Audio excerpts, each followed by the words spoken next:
Hello guys, তো বিষয়টা হচ্ছে ফাস্ট বোলারে অনেকে খেলতে পারেন না। তো ফাস্ট বোলারে কিভাবে খেলতে হয় এটা আমি আপনাদের একটা রং পজিশন এবং হচ্ছে রাইট পজিশন দুইটাই দেখাবো। প্রথমে হচ্ছে রং, যেটা আপনারা যেভাবে খেলেন ওইটা আপনাদের দেখাইতেছে। এই বল করো।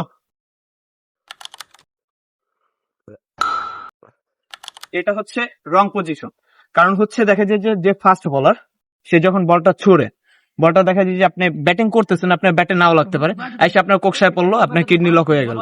তো এটা হচ্ছে রং পজিশন। আপনার সবসময় খেলতে হবে রাইট পজিশনে। আর রাইট পজিশনটা শিখাবে কে?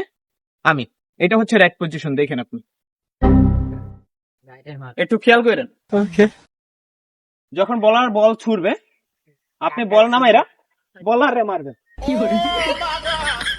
এতে হবে কি, যদি ব্যাটটা আপনি বলারের গায়ে মারতে পারেন বা মাথায় মারতে পারেন, বলার ডেট, বল আপনার কাছে আসবে না, আপনিও ব্যথা পাবেন না। তো এটা হচ্ছে রাইট পজিশন।